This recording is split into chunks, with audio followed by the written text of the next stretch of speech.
The views and opinions expressed on this program are not necessarily those of this station, JVC Broadcasting Management, or its sponsors. This is Denise Nostrom, CEO and founder of Diversified Financial Solutions. Navigating the world of investing alone is complicated, messy, and scary at times. At Diversified Financial Solutions, we know that. That's why we prioritize being there with you first and foremost. It's not just about where to invest, but why. Matching your goals with a personalized strategy. Are you investing for your future retirement? Trying to save for your children's education? Saving to buy another home? Retired and want to maximize your income? Concerned with leaving money for your loved ones? Or like so many of us, is it an ever-changing combination of them all? Call me at 631-758-8691. That's 631-758-8691. Or visit us at financialchickshow.com. For over 30 years, I've been helping individuals, families, and business owners navigate evolving market conditions with only one priority, my clients. Visit me, Denise Nostrom, founder of Diversified Financial Solutions, at financialchickshow.com or call at 631-758-8691.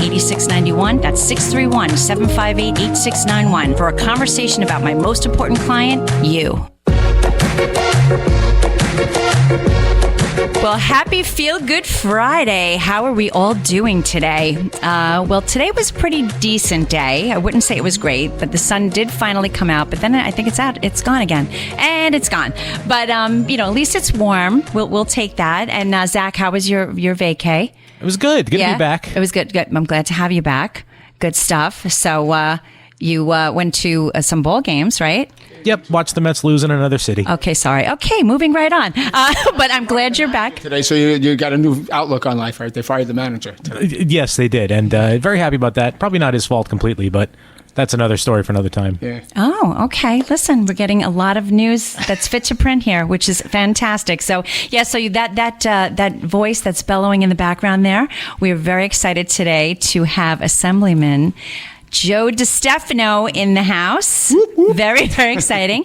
And we have Alice, his right-hand woman. I mean, she's Chief of Staff. I know she's Chief of Staff, but she's a right-hand woman, and she does a lot of amazing things. She has to be addressed by her proper title. I'm sorry. Okay. Alice Painter, Chief of Staff. Good afternoon. How are you doing? I'm doing great. Joe was here, nice and good, and Alice and we came in sideways, but as chicks, that's kind of no. We just we came here, but it was just a little bit crazy, but it has been a great week. So I'm just going to kind of go over some stats before we get this party started. But I'm feeling great. The markets are at all-time highs. Historically, just in the marketplace, June is not usually a good month. So it bucked the system this time. So it was really a good month. The U.S. dollar is strong, and the new Fed chair, Warsh, he's settling into his position. Oil is flowing, and the price of oil is down to $70 per barrel, and oil is down about 25% from its high. Inflation's constrained and basically staying flat right now. A little bit of work needs to be done there. The administration is diligently working on healthcare fraud, and I think we might talk a little bit about that. There was some news that just passed today, which we'll talk about. And the World Cup. How about the World Cup, everybody? Yeah. I mean, that is bringing the world together. And people are just loving the United States.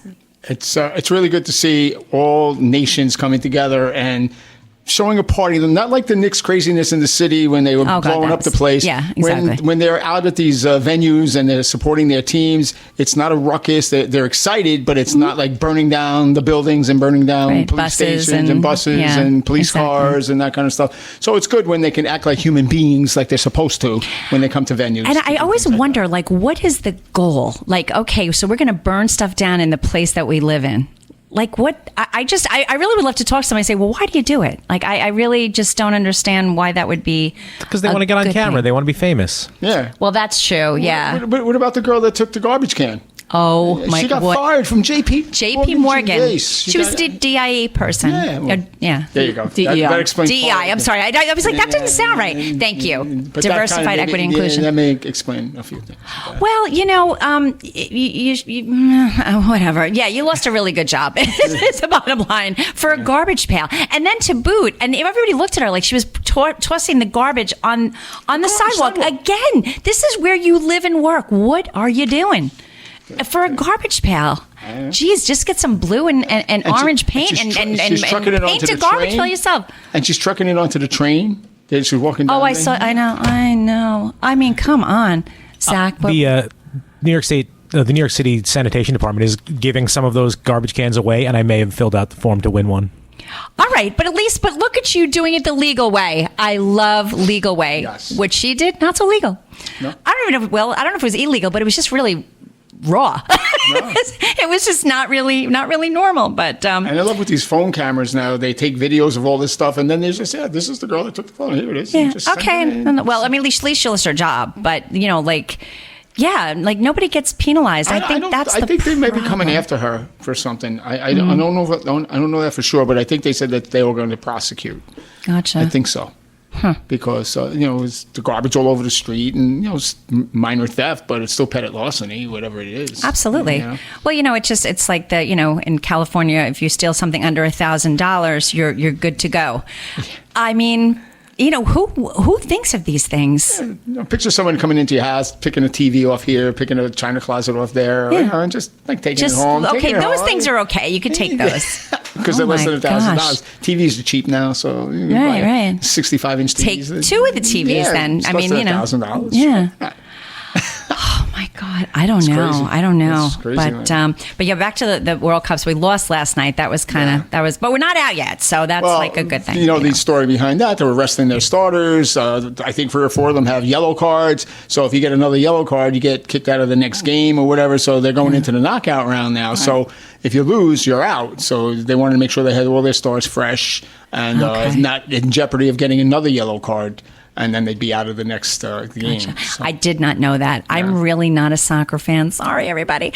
But the fact that it's the World Cup, it seems pretty cool. Mm-hmm. But it's tough to watch those games. Think about the revenue that thing it's bringing to our country all over the place. I mean, and actually, in 2017, when Trump was president the first time, he was the one that got this to come to the United States. He was like, "Yeah, let's do this." What foresight? That was really smart. And everything's been pretty orderly. I mean, there hasn't been. I haven't heard, and maybe there has been, but I have not heard of any.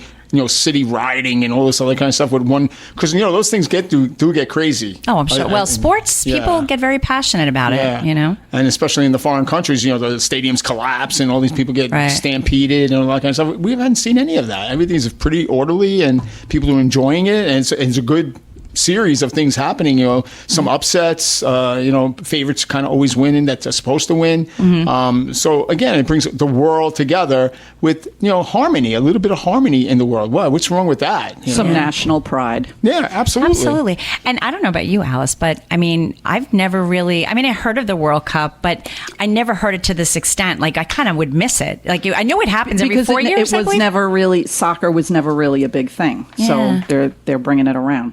I used to watch the women's FIFA Cup when my daughters played soccer years ago. Okay. And that was really fun. But it is good. It's nice really, to see. it's nice, fun. Yeah. They just run a lot. I don't think I could do that. It's like 8 miles, I think, a game. Like they run 8 miles. Maybe I should do that. They're always running. I mean, very rarely do you see them walk. They're in great shape. Yeah. No, definitely. Yeah, the stars are still there. Still scoring. Ronaldo scoring goals like crazy. The good guys scoring. They got some pretty good looking guys there too. I'm not good. And listen, just we got to look at the whole picture. That's all.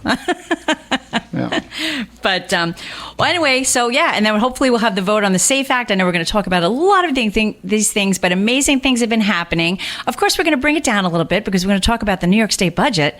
So that's always an adventure. Yeah. But we'll talk about a few things. So I don't know. We have about 2 minutes left. Do you want I don't want to get into the budget because I think we need a whole segment for that to kind of really get that going. Well, let me say this because I took an article out of the paper today. As we all know, I mentioned it at AMAC last week, where next year we're going to have a referendum on gerrymandering congressional maps yet again. Can you explain that for people that don't know what that means? What's happening is that the one-party rule in New York State has decided that in mid-decade we are going to redistrict the congressional maps, which we had done in 2020 with the regular 10-year redistricting, and then something changed, and they redid it again in 21, and then they had the referendum to vote on it. The public voted, the state, the people that vote in this state. Voted overwhelmingly to not do it, 2-1. So what do? They override it. The state that has the one-party rule. And now again, we're doing it again in 2024. They were able to do it. So whenever they see an opportunity to gerrymander our maps, they take it. This year, when we vote on it in 27, it's going to be even worse because usually they give it to an impartial person to do the language on how to put this out there to the public. Okay. They said, no, we're going to do it. The one-party rule is going to do it. Wow. So that means they're going to set it the way they want it, so there's no chance in heck that it's not going to go through the way they want it to go through. Now, it's our job to inform the voters, educate the voters that we cannot have this, because the last time they did it, they had a congressional seat that started in Huntington, worked its way through Queens, Nassau, Queens, into Westchester. So you had to cross like 3 counties to get into the congressional district that Huntington. I think it's the 3rd congressional district. Wow. So we got to educate people from now until then. Manipulation is fine, but then you say, okay, we vote, and then they override it. Like, what are we going to do about that? Well, we're getting to the break. You're listening to the Financial Chick Show. I'm excited to have Assemblyman Joe DeStefano here and his Chief of Staff, Alice Painter. Stay tuned after the break.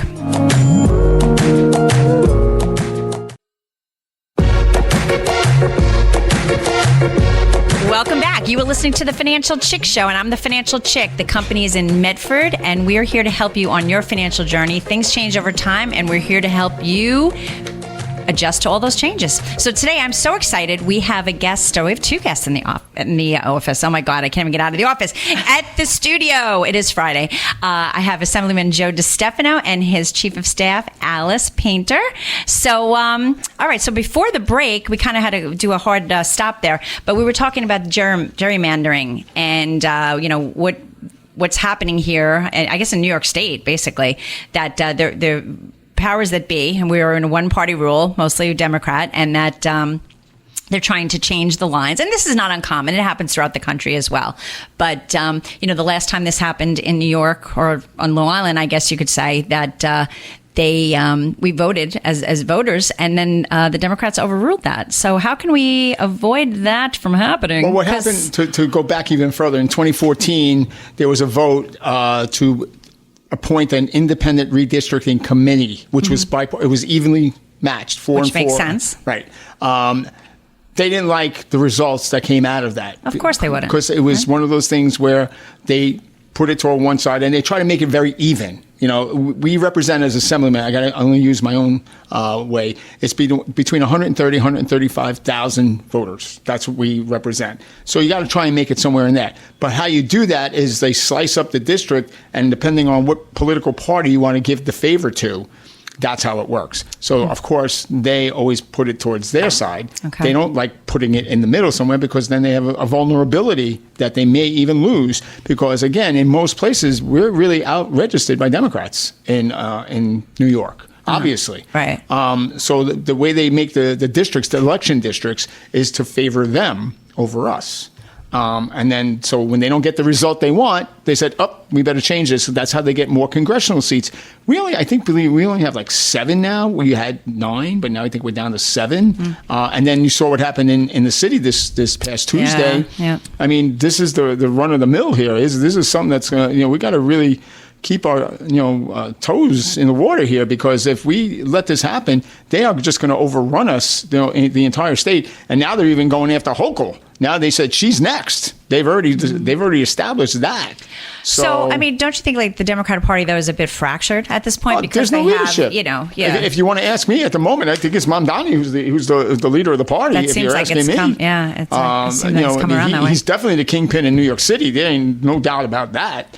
And like I said, they're seeing that they have such success there that they want to stretch it out into the state now. And then I read it today in the same paper, and they said that she's next. So, depending on how this election goes this year, because we're all up for re-election, including the governor, honestly and truly, 5 of my colleagues that are currently Democrats in the Assembly lost to DSAs. Incumbent Democrats that are very popular in their districts lost to DSAs.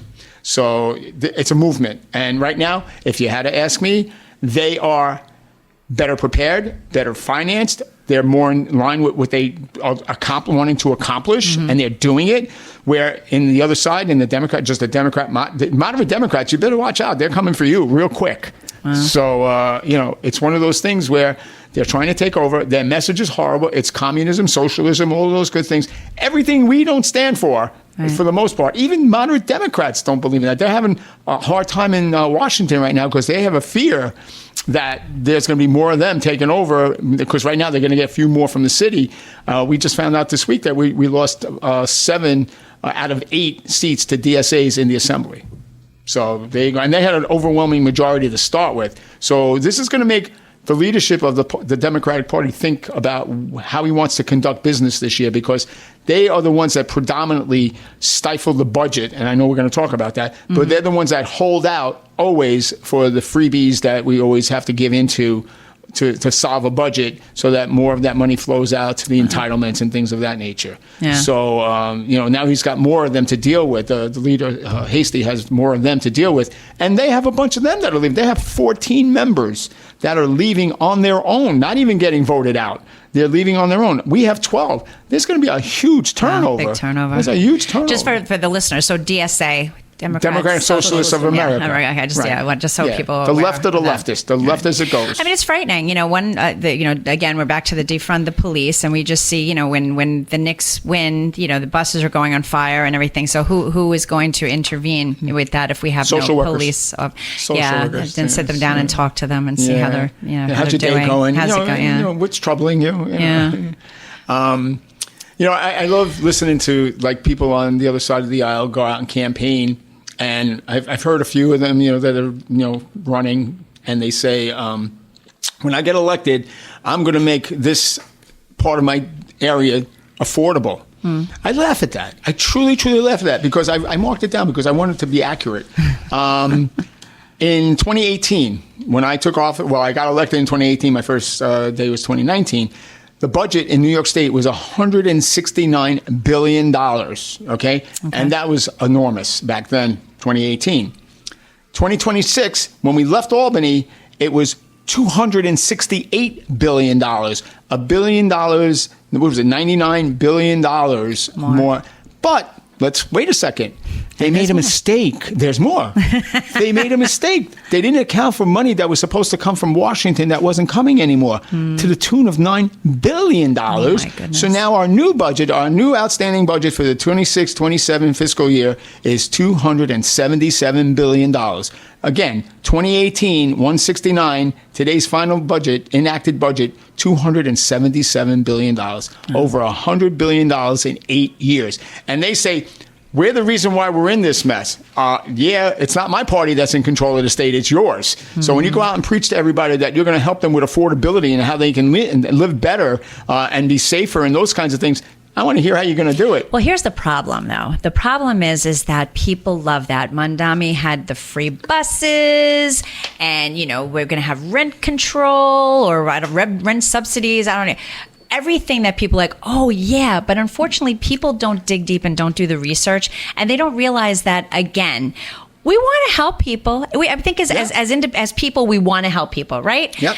Absolutely. But the thing is, it's dollars and cents. And then you have one faction saying, okay, we want to help. But then they're like, oh, my God, my cost of this is going up and that's going up. Well, why do you think that's happening? Every decision has an outcome.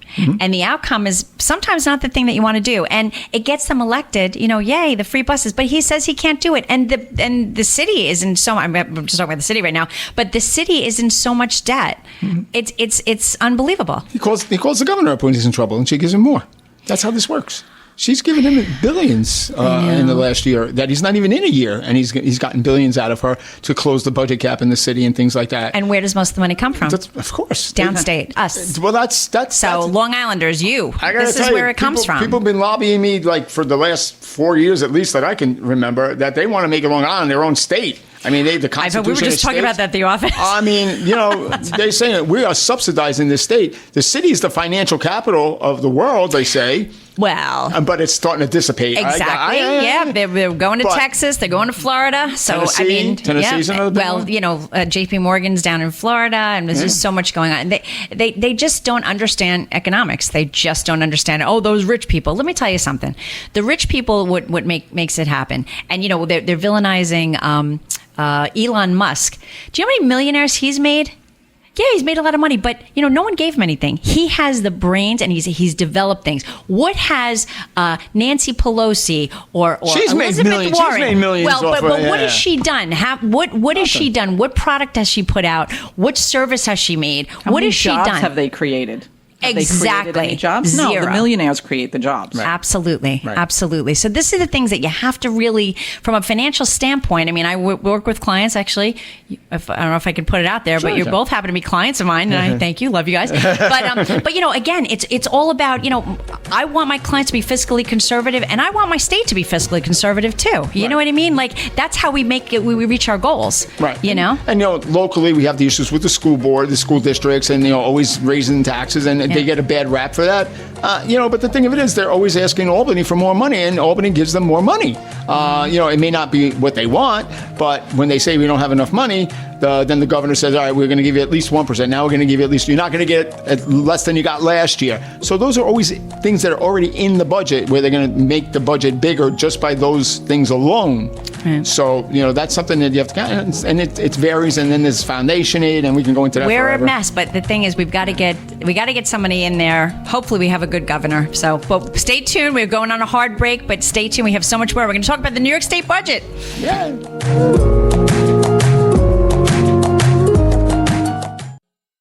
This is Denise Nostrom, CEO and founder of Diversified Financial Solutions. Navigating the world of investing alone is complicated, messy, and scary at times. At Diversified Financial Solutions, we know that. That's why we prioritize being there with you first and foremost. It's not just about where to invest, but why. Matching your goals with a personalized strategy. Are you investing for your future retirement? Trying to save for your children's education? Saving to buy another home? Retired and want to maximize your income? Concerned with leaving money for your loved ones? Or like so many of us, is it an ever-changing combination of them all? Call me at 631-758-8691. That's 631-758-8691. Or visit us at financialchickshow.com. For over 30 years, I've been helping individuals, families, and business owners navigate evolving market conditions with only one priority, my clients. Visit me, Denise Nostrom, founder of Diversified Financial Solutions, at financialchickshow.com, or call at 631-758-8691. That's 631-758-8691 for a conversation about my most important client, you.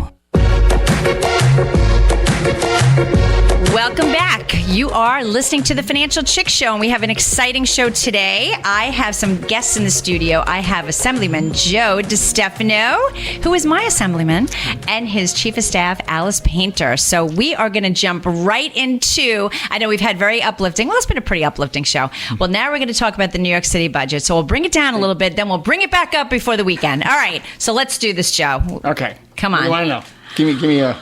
Oh, man. Give me a question. I'll answer a question. All right. Well, so the budget. Right. You talked about the budget has exploded 100 million or just under 100 million since Well, now 20... it's over because it was 99, then they added another 9, so it's okay, so now we're over 108. 100. Okay. Yeah, it's just money, right? Well, just a couple zeros. Let's start from the beginning. The budget by Constitution is due on April 1st.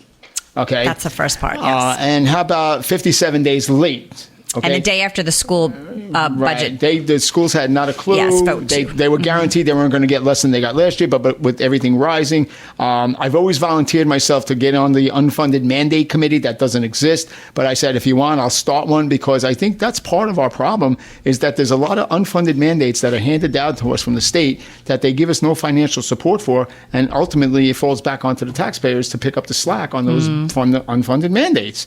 But being 57 days late, and here's where the rest of it comes in. We can get into some of the particulars of how that came about. And we talked about it briefly earlier about some people within the state majority holding out for certain goodies that they were not going to give into voting yes for the budget unless their goodies were included in it. Right. That is so wrong, because there's absolutely no checks and balances in this state when it comes to spending. No, we don't have an income problem. We have a spending problem.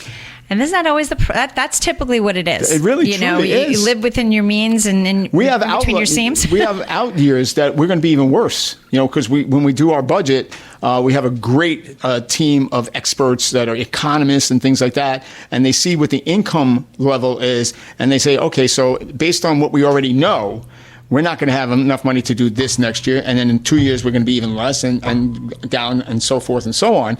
So when they give us that analysis that we're 2 years and 3 years in the whole worse, then you already know that you're going to be going up again next year and the year after and the year after that. It's not secure footing. I mean, it's really an unstable platform. There's a lot of reasons why the budget is high. We have an outstanding workforce in this state. I'm never going to say nothing bad about all of them. They do a great job, from the DOT to all our law enforcement, our civil service people. All of those people work hard, and in some cases, they're severely underpaid. That's a recruitment and retention problem where the private sector get them from us because there's no way of keeping them because of the salaries are so low. Right. And then you have tier 5 and 6, which we did a few things to help that out a little bit. But again, it comes to an expense. Everything we do to enhance benefits comes at a cost. So again, we do a lot for the people when it comes to, like, we're talking SNAP benefits, okay? I'm the first one to say, hey, the guys that are on the side of the expressway, I'll buy you a sandwich. Come with me over there and I'll buy you a sandwich. No, I'd rather have the money. No, we're not going to do that. Those are people, and you can't even force the help upon them. I was at several civic meetings where they said that you go to a veteran who's homeless right now, and that's a lot of other problems that we have, and you say, hey, listen, I'm going to bring you somewhere with it. No, I don't want no help. I want to sit right here where I am. They want to stay homeless. They do not want anything from anybody. They're a proud people. And we work really well together with Nick Caracappa, which we saw today. He's in charge of the veterans in the county, and he offers so much help to these people, and they just refuse to have it. But why is our veterans being homeless? Why are they being hungry? Things like that. When they went to war for us and they fought for our country, and yet some of the people, and we don't want to get into that topic, but some people are being treated even better than them that aren't even here legally. We're treating them better. Yes. How is that even possible? I mean, as a human being, how is that possible? Now, again, I've been a volunteer, as you know, for the last 47 years. I've helped people that I don't even know day and night. But again, we're giving free things to people who are not even citizens, but yet the people who went to war and fought for this country, they live out in the street and they live with no food. Somehow that just doesn't seem right. But if you really have issues like that and you live in my district, or even if you don't live in my district, please give us a call. We have ways of helping you.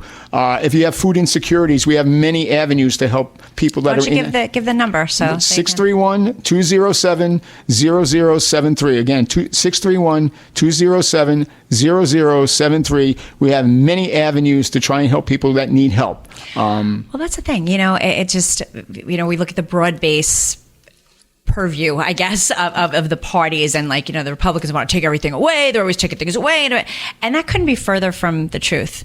There's a lot of programs. Again, one of the big problems. There's a lot of programs that are there. People don't even realize that they are there. So I think communication is like a big issue sometimes. But that's why I love that you're on the show and you do communicate those things, because people need to know that. But you're right, though. You can't help somebody that doesn't want to be helped, and that's their choice. Right. That's their choice. But but the thing is, we do have ways and means to help them. But I agree with you. We it's just like we're in the airport here, right? When they say, you have the oxygen, you put your oxygen on first so you can help others, right? So when you have a bunch of people, you got to help the people that need help first, that are our own people. Yeah, one of the things that's puzzling to me, and I'll go back to when the president did the State of the Union address, and just think about that for a second. And I don't want to get political about that so much, but I do want to say, I remember the question was, if you think we should put America first, stand up. One side of the room stood up, the other side didn't. Why is that? Yeah, why is it? Why should we not be first? Why shouldn't the place where we live, where people want to come to? That's why we have such a great. That's why this World Cup thing is so exciting. It's really so why is it that you can't stand up to put the country you live in, the country that gives you everything that you want, why can't you stand up and say, this is what I want, my country to be first? Why do they do that? Because they don't like our country. They hate our country. But why do you stay then? Like, why? Right, Alice? Well, how many times did they say It makes no sense. Well, the only one, Rosie O'Donnell left. She said But goodbye. she came back. Yeah, we got a few others that have left. Which was good. I mean, hey, listen, put your money where your mouth is. Like, don't say things unless you really mean it. I mean, that's the way we roll. You know? Again, and this is a fact, and you can do, whoever does fact checking out there or whatever, that New York State has the Cadillac of Medicaid plans. You're not People lying. flock to New York State to get on Medicaid because we have the Cadillac. I'm working with 2 clients right now that are going on Medicaid for, different reasons, Right. But they flock here. And of course, it costs money to be on Medicaid. And as we found out this year doing the budget, waste, abuse, fraud, all that good stuff was all part of that scenario. And, I don't know if Alice wants to chime in that we try to bring a few of them to task. And our great attorney general never even answered my email, my letter, or anything about, we have proof that these people are frauding the government, the Medicaid system, the child care. We have, but we found out after that it was the same political party that was the culprits. So mysteriously, it never got investigated. Is that Letitia James? Well, she's the one that should have been doing the investigation, but because it was the political party, a leader of that political party up in the Erie County area, never even got sorry, yeah, we investigated, nothing wrong, nothing, not even a response, like, we'll check into it, didn't even care. And, but yet, how did she beat the heck out of Trump, sat in the courtroom with him, and made sure that they knew that she was there. Even if you assigned it to a junior attorney, just say you did something. Just respond, because an elected from your state brought attention to something that he has proof and is being done wrong in this state. Not even a response, not even like, sorry to bother you, nothing. It's like we don't exist in their world. Well, we had a win today because we did have, they passed legislation targeting illegal immigrants who defraud welfare and public benefits, advancing the measure over fierce resistance from House Democrats. I believe, I don't know if the numbers didn't come out here, but I think it was 231 to 186.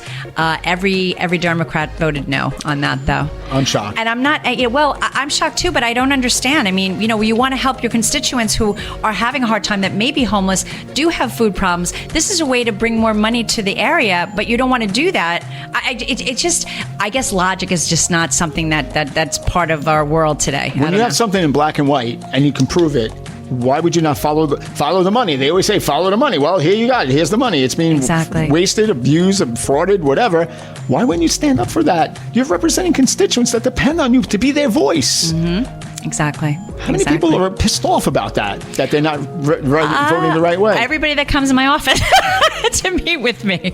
Well, this is a heated conversation, but we're going to finish. We got one more segment before the weekend starts, so stay tuned.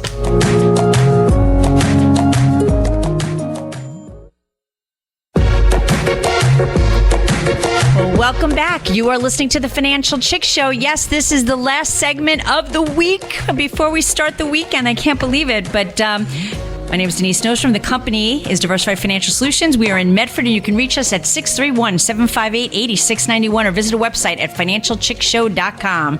I'm here to help you on your financial journey. Over the years, things changed. I'm here to help you navigate all of those changes.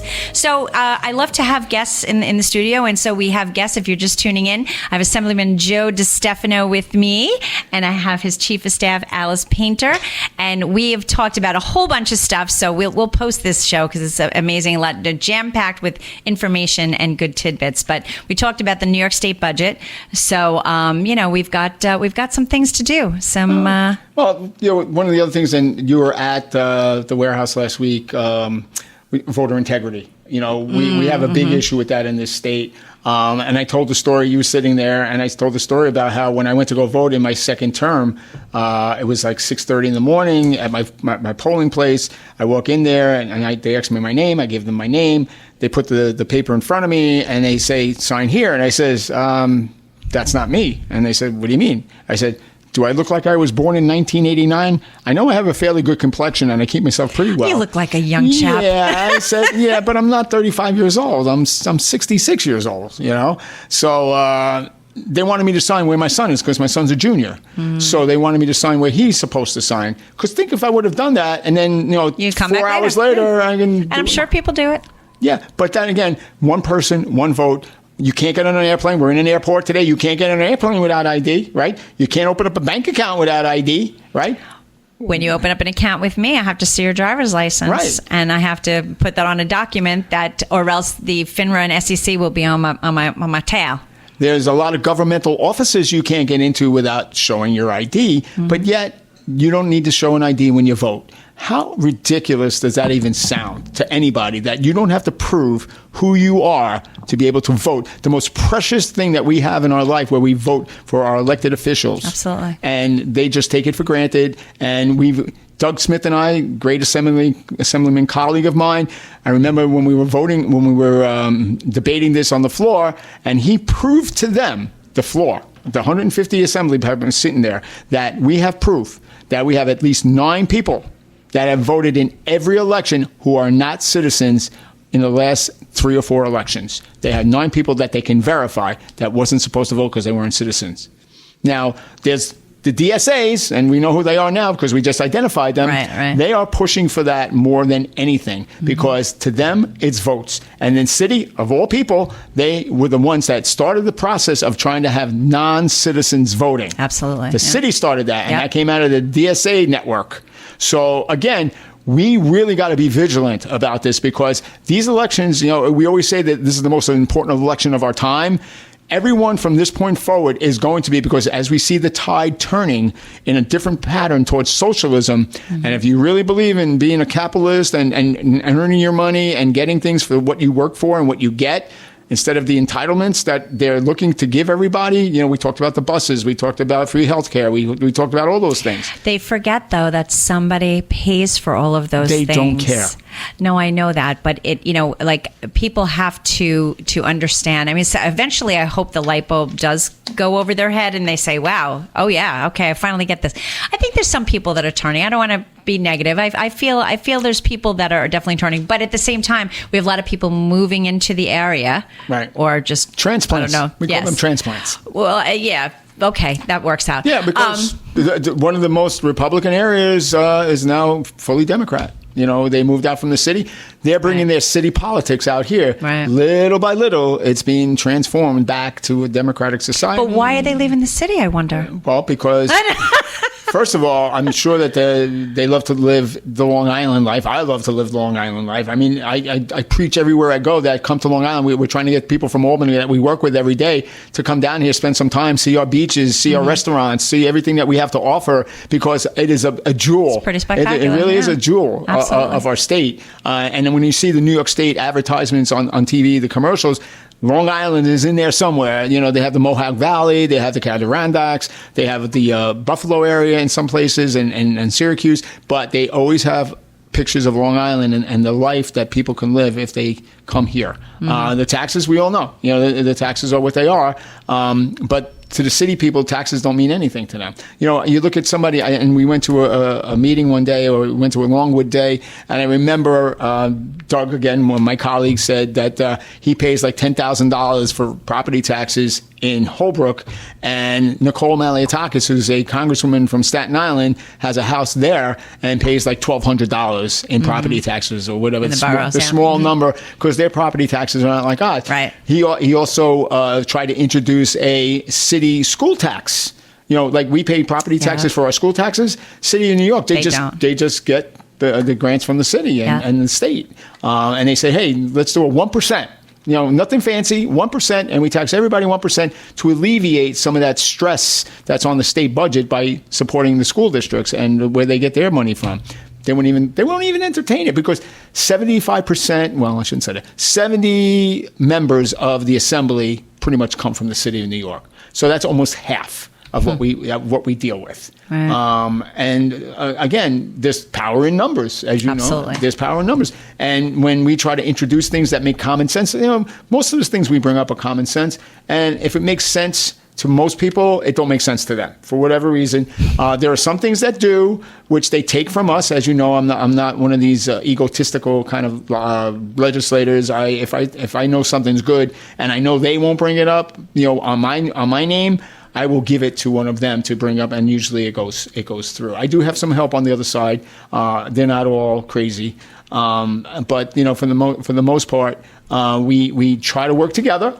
But they have a pattern of not introducing any of our common sense bills. So when we sit in committee meetings, we talk about, hey, this is not really a bad bill. And they say, yeah, you're right. We say, would you take it from me so it gets done? Mm-hmm. Because they don't even put it in a committee. I have lots of bills, protecting our firefighters, our law enforcement, our EMS people, making it a hate crime if you do some bad things to them. They won't even entertain that. They won't even look at it. I'm always going to support labor. Labor is where I come from. I support my AME friends today at an event, and I always tell them, I said, the one thing I've been pretty regimented on, and Alice comes with me pretty much everything I speak at, and I said, the one thing that you'll know about this guy, he'll never forget from where he came from, and I won't. And I know how I got here, and I will always support the people who put me here. Right. And I will never, I always believe that the constituents, I work for them, they don't work for me. And I think it's my motto this year is going to be people before politics. Mm-hmm. That's going to be my campaign slogan as I go through the communities that I represent, to let them know it's about you. I work for you. And you mean it. And that's the thing. I mean, look at the Mamdamis of the world, and, they promise all those things. Right. And even at the grocery store, right? It's not going to come into till 2028 or something. I don't know. Private sector, excuse me, they can erect a building in a very short period of time, get it in, with Publix Publix not here, but like an Aldi or something, they can whip something up within a couple months. Right. It's not years. And I'm going to give a big shout out because she's sitting here, because it's the truth, and I always speak the truth. Mm-hmm. My staff, very small staff that we have, we don't get a big budget for staff, but they work hard, really hard. Alice is one of those people who sits in the office. She gets in when she gets in. We won't say whether that's on time or not. We won't say anything. And she doesn't have to, because she works a lot and hours. It's not the time she gets in. I leave very late every day. And that's what I was going to say. It all equalizes. And that's what I was going to say. And I can vouch for it. She does not leave, and I can really attest to this really hard. She does not leave until the job is done. Whatever's sitting on her desk that has to be accomplished, she does before she leaves. And you guys, and most of the events are going to be in the evening. So, you have very long days and long nights and stuff like that, but you get out in the community and you help people. And I think you both. I am severely grateful to have her as my chief of staff, and my staff in general. The people that do work for me, I can't say enough good things about them. They are tremendous, because small staff means lots of work. When the work comes in, somebody's got to do it, and they always step up to the plate and make sure they do the right thing. So I appreciate them just as much. Well, give your number again, for the office. Again, if there's things that you need, Alice, if you want to take those calls. Sure. 631-207-0073. We're always there to help any way we can. Again, we sometimes talk about politicians. We don't say that where we say elected officials here on Long Island. Friends in government. Friends in government. We have a new, I like that, friends in government. And it really is true. I mean, you guys are here, you're present. Reach out to them, because they're here. Don't complain, but, you just make the contact and get things done that needs to get done, and it will get done. And that's what I love about you guys. So thanks for having me again. Oh my God, thank you for coming. Thank you. I appreciate you. And that's it, man. It's ready for the weekend. I hope we have good weather. Zach, make sure it's good weather, please. All right, we'll see you all next week. Thanks so much. Advisory services offered through Blackridge Asset Management, LLC, a registered investment advisor. Securities are offered through Peak Brokerage Services, LLC, member FINRA, SIPC. Blackridge Asset Management and Diversified Financial Solutions are separate and independent entities from Peak Brokerage Services. The views and opinions expressed on this program are not necessarily those of this station, JVC Broadcasting Management, or its sponsors.